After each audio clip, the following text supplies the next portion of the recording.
If you're in your 40s and cannot find the motivation to exercise, I need you to stop trying to motivate yourself. It sounds crazy, I know, but the truth is, chasing motivation might be exactly what is keeping you stuck. Because here is what I have learned so far. What if you're not the person who likes the gym or likes to exercise? What if the thought of putting on gym clothes makes you want to just stop? My name is CLARA OBANOR. I always say something, but I can't exercise to save my life. Because I'm so exhausted at the end of the day. I just want to sit on the couch and just rest. But everything I read, every article I see says you need to be moving your body, and this is not medical advice. This is educational content. So I used to hate exercise and the thought of it. And maybe that's what eventually is saving me. I did not exercise my body in my 20s or my 30s. I would do exercise but randomly, nothing that you can even quantify or is even worth talking about.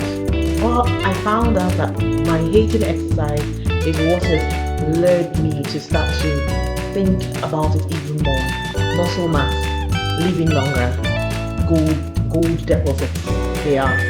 So I'm not one that likes to go to the gym. In fact, the thought of exercising just makes me tired immediately. Just think about going out in the cold or waking up very early, summer morning, just to get movement in. Who does that? So in this video, I'm going to show you what I did to start to get myself moving. Everyone I knew would say to me, start moving, you're getting bigger, you're adding weight, you're looking exhausted, but your lack of motivation is not a character flaw. I started moving not by finding motivation, but by completely giving up on doing it. Because I stopped waiting to feel like exercising.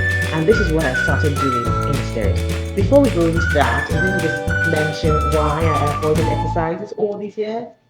So I wake up at 6 o'clock or 7 o'clock. I am a very late riser. I'll get up, and typically I need to have kids on time anyway. So I just want to sleep to the very last minute, and so I just get up, start to rush out for work. I go to work, do my demanding job, come back home, make dinner, clean up, and I just find that I am just completely washed and rinsed by 8 p.m.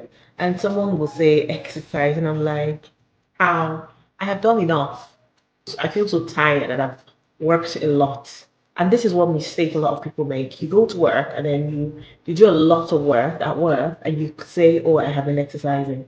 You're not the same. And maybe even having a very stressful job, physically stressful job, is doing you less of a favor than more of a favor. But I learned something that's changed everything. According to research from the Health Guide of Org, it's a non-profit mental health resource that found that many people, especially those who are inactive or unfit, actually experience negative feelings during exercise, not after, but during.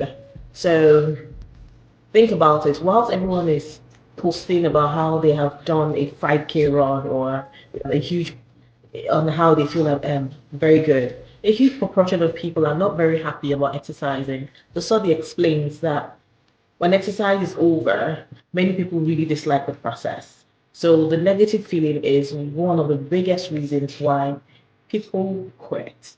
So if you hate exercise, you're not lazy, you are very similar to the rest of the population, but we need to change that. But we don't need to change you hating exercise.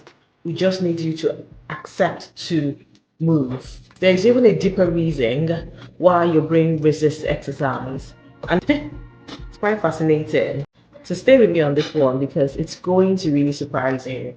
There is a research from the evolutionary psychology, research from evolutionary psychology published in the journal Frontiers in Psychology, and it explains why your brain actively resists exercises. So here is the real gist about it. For millions of years, human beings would have to conserve their energy to survive. So our ancestors had to hunt for food, they had to make an effort escape danger, they have to survive. So their brains evolved to making physical activity attached to an immediate purpose. So something you're doing straight away or something you're gaining straight away by just physically moving. So that's why when you want to walk to the stores to get something to cook or to stock your groceries, it's easier to do that than for you to just stand up and just start moving in your house, like on your treadmill. So, and because you want to be healthier in 50 years' time. I tell my patients this a lot, but those that know me and know me well know that there's one slogan I have. I can't exercise to save my life. It's something I always say. And I'm not proud of it, but I know that this is me, not like I don't want to exercise or I'm just being difficult, but I just do not like the idea of exercising. So how have I started to break through? I started to work with my body and my brain. So the first thing I started to do is try to boost my energy. So here's the problem. When I go to work and I come back will typically and continue to work at home, and I'll stop working maybe around 7:30 p.m. At that time, I just want to get on the bed and sleep. So the Harvard Health Publishing, one of the most trusted medical resources, confirmed that regular physical activity actually increases energy levels. Hold on, stop. So exercising, moving around increases your energy levels, improves your mood, your sleep quality, reduces irritation. All the things that make you feel less exhausted or that'll make you feel less exhausted. But how do you start when you're already running on very low? Here's what I did that made it count for me. I did so many small things. I'm serious. I stopped calling it exercise. I just did so many small movements and I use everything around me now. So when I sit, one thing I started to train myself to do is to say sitting equals stress. So when I sit for a while, my brain is already saying stress, stress. And so I stand or I adopt another position if I wanted to stay on my bed. I probably would just lie down and lift my legs up, put my body in a position where my muscles, especially the ones in my legs, are tense.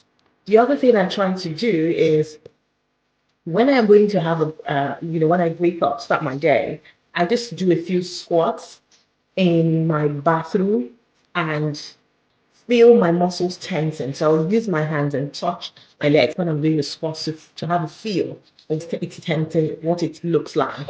And even when I sit down and I want to adopt another position, I adopt a position and make sure that when I adopt that position, I feel for my muscle tensing. And I started to appreciate that connection between my muscle tensing and me making small movements started to grow on me. Research have shown that tiny bursts of exercises throughout the day can be as effective as long workouts. So this is from the CDC Physical Activity Guidelines for Americans. But after 2 weeks, I started to notice something. So after some time, I started to notice something. There was a time where I was feeling so tired. I would sleep, I would wake, do some work, but wake up feeling like I still feel tired. And I did this within the space of 48 hours. I took extra sleeping time. So I was napping during the afternoon. And I found out that in this 24-hour window, I felt more tired than I ever did when I wasn't even sleeping this much. And then I just said to myself, this is not working.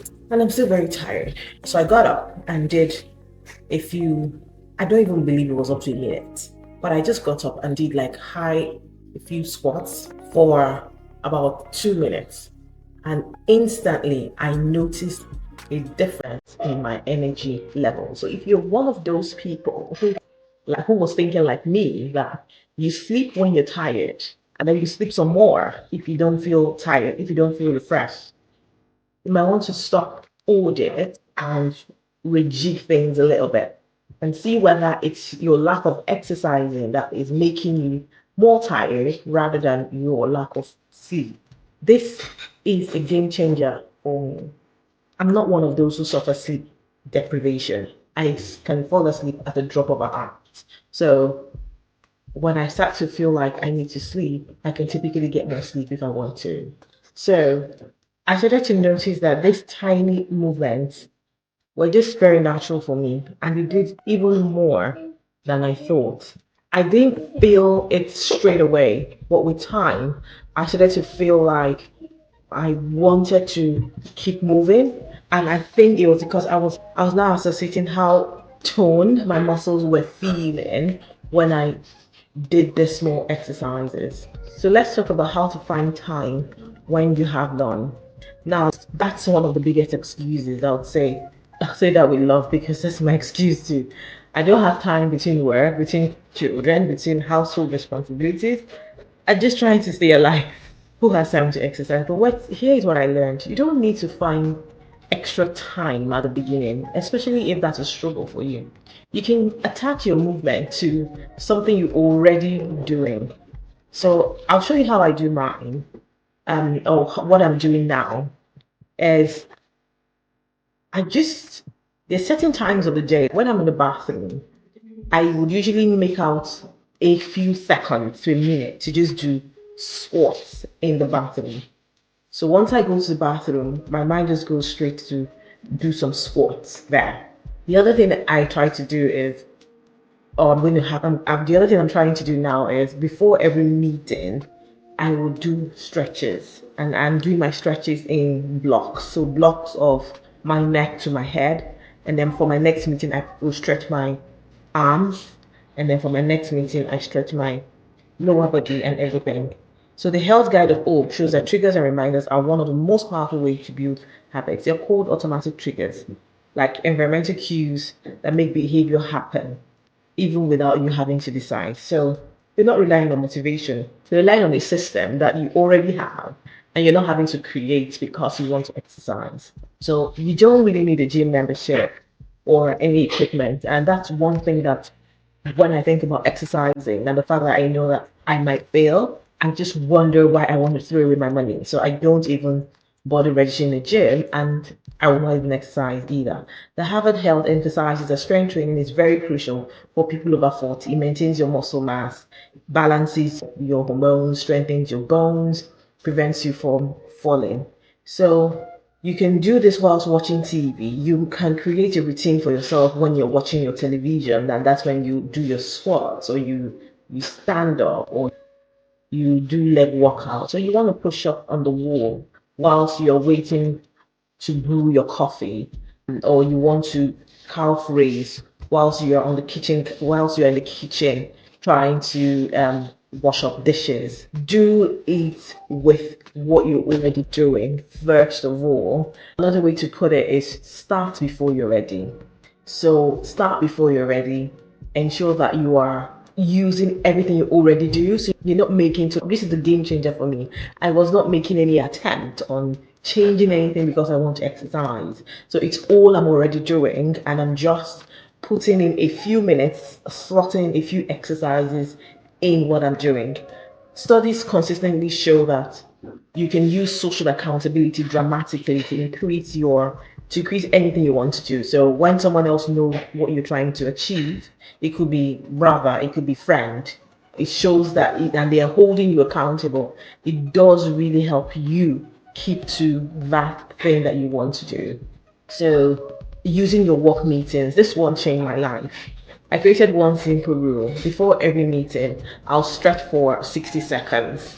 And so if I was meeting around 10 a.m., I'll do some stretches and my upper body, my shoulder, my arms, and my upper body, and my waist, my legs, and my lower body for at the third exercise. And that way it keeps me very flexible, preserves my posture, and helps me improve my mobility when I'm even doing the more exercises. The genius about using meetings and things that you're already part of your life is that it happens automatically. So you don't have to remember, you don't even have to decide. You just have to carry on with your everyday. So starting before you're ready is one of the most important things I want you to hear today. Start before you think you're ready. Don't wait to feel motivated because it's never going to happen. And it's even more difficult when you start because you feel motivated. You always want to be motivated to continue. So you don't have to have a perfect plan. Don't even bother about gym clothes, because some people, for example, myself, I don't like to dress up to gym. So it just makes me even feel dragged down when I start to think of I want to change. Don't wait to have time, because that day will never come. The research is absolutely clear. Some things are always better. Something is always better than nothing. So a minute of movement is better than nothing at all. So don't wait to be perfect. I want to have the 30 minutes every single day, 150 minutes a week that science has has advised you to do. You can go from naturally progressing to bigger goals without forcing it. And this is a way to do it. This is exactly what is happening to me right now. So I am now desiring or wanting to even do more of exercise. And it's taking me, I won't lie, at least 3 months to get to this point where I'm beginning to feel like, oh, okay, it's not necessarily a burden in my mind anymore at this point. It's just I wear clothes to go gym, and my shoes to gym. I don't need to wear gym clothes. I don't need to wear gym shoes where I want to move, and I just need to move at the times where I want to move, and it's helping me now overcome this thought I used to have all my life of, I can't exercise to save my life. 5 wall push-ups against the nearest wall, 10 matches in one place, 5 chair squats, seconds of neck stretches, and just pick one, do it. Because you don't need to love exercise. We usually never love what will save us. It's the things that will not save you that you usually love. That's why we kind of love all the sweeties, the things that go against what we should be doing. So 8 months ago, I was completely sedentary. Now, I have gone from being completely sedentary to appreciating that every day it's top of my mind that I need to exercise, and I am now owning it as a way to live rather than a burden at the back of my mind. I'm doing a bit more than I would do normally. I'm showing up at those activities in my day with one exercise after the other, and I feel better than I have felt for the longest time ever. One thing that's also helped me in this period is eating a lot of protein, and that's helping my muscle mass build up. So that when I start the exercise, I get toned really quickly. And I started to see contours in my muscle that I never saw for the last, even when I was in my 20s. Now, something has really, and now I found out a game changing information recently, and I was like, oh my God. If you are in your 40s and you're thinking that I haven't done this in a long time and so I'm backward, let me shock you. I did some research about this, and I found out that if, for example, so take 3 different people, right? One person started exercising at the age of 20 and carried on exercising for the rest of their lives. The other person, two, started exercising at the age of 40 and carried on exercising for the rest of their life. Now, number three exercised at the age of 20 but stopped at the age of 40. Research showed that after about 6 weeks, you lose all the benefits of exercising that you had done for all those years. So if you're that person like myself who is saying, I have gone so far down the line, what is the point? The third person who starts to exercise at the age of 20 and carries on for the rest of their lives, when compared to someone who starts exercising at the age of 40 and carries on for the rest of their lives, the percentage of muscle mass and benefits they both accrued to the quality of life they would live were very significant, meaning that starting later on actually to exercise carried as much benefit as someone who started earlier on, and so maybe even starting later on is a blessing in disguise. So I hope you've learned something from this video. If you've liked the video, picked up 1 or 2 things, please subscribe, share, and follow. Thank you very much. Have a fine day. I'll see you in my next video.